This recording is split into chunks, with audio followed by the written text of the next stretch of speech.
Okay. Um, this is the second time I'm doing this because the first time the recording was whack. So here we are again. Hello. So I recently did a Spider-Man Into the Spider-Verse cosplay shoot, and one of my friends who saw it, was asking how I did the post-processing because I helped post-process some of the photos. So this is the first part of the tutorial, I guess. So yeah, here we go. First, I think I'll show you the output of the photos. This is 1, 2, 3.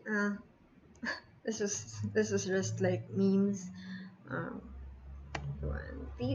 these are all photos that I post processed because I don't have the other ones that I didn't post process saved. And here are photos. This is my favorite. This I guess is my second favorite. Yeah. So now that we've gone over that, one important thing I feel for that should be done to prep before the shoot should be to have a lot of pegs or references. I feel like it's good to have a lot of pegs because the more the better. I don't think you can have too. I mean, of course, there's always too much, but having a lot of pegs is a good thing. I feel so that when you're doing the shoot, okay, wait, dial back. Before the shoot, the photographer and the cosplayers and whoever's gonna post process, they already have an idea of how everyone wants the shoot to look like, or how each person wants the shoot to look like. They know the photographer can like prep their camera. The cosplayers can practice their poses. Whoever's gonna post process also knows like the feel the that everyone wants the output to look like. So these are some of the pegs that the photographer and I uh, basically like exchanged over. We sent each other pegs, and I also showed this to my friend who cosplayed Miles. So while majority of these are Spider-Man,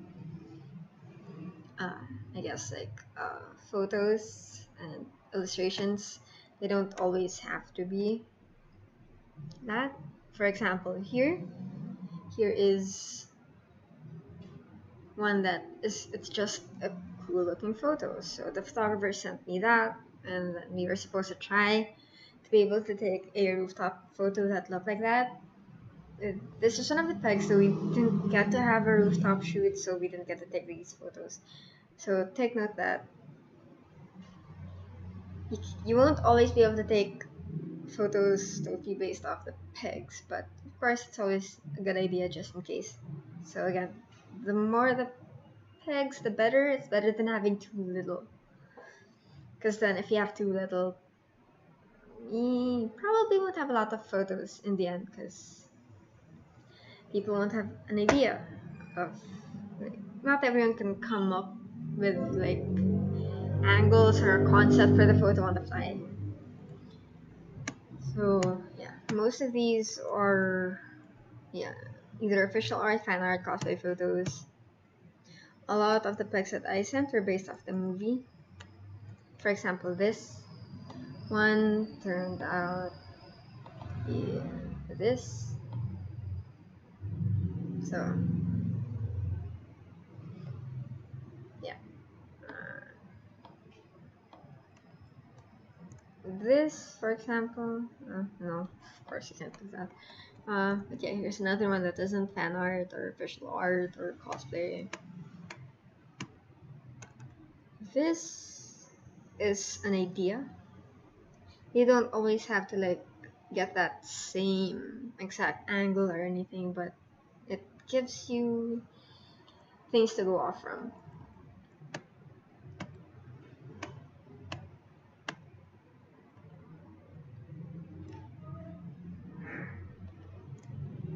These were especially helpful to me during post-processing because it helps me figure out, okay, the lighting should be more like this, the color treatment, the color scheme should be, the color palette, I guess, should be like this. The red would look nice if it were bright. Like this one, oh my goodness, this one, like yeah, there. Now this turned to be this. So pegs are especially helpful. Okay.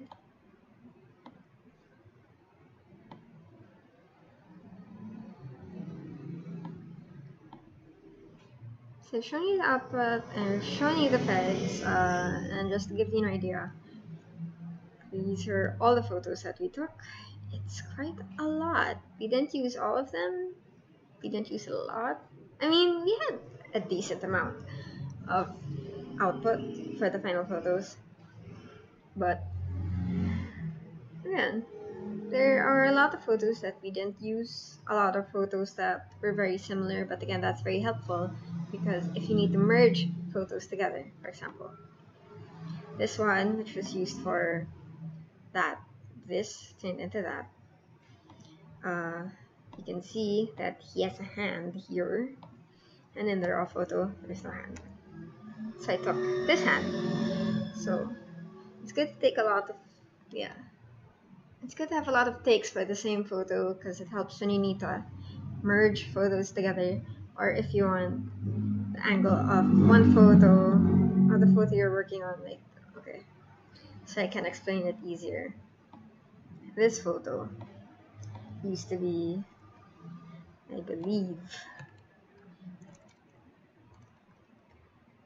used to be this photo. So this photo turned into this, but as you can see, aside from flipping it, it's a bit different.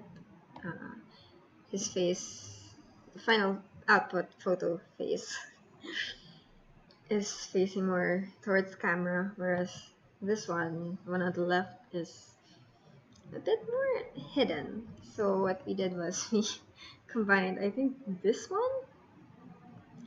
Yeah, I think this one, and plastered it onto this one, and then we just maneuvered it a bit so that, and meshed it well together so that it looks like it's just one photo. But yeah, so for that part though, I'll be talking about that in the next part because this is a pretty long intro. But the second part, I'll be editing, I guess, one more photo for the shoot so that you guys can see how I work. And it's not neat, but it will be how I work, and you'll see how I achieve that more or less. So, yeah. Again, second time.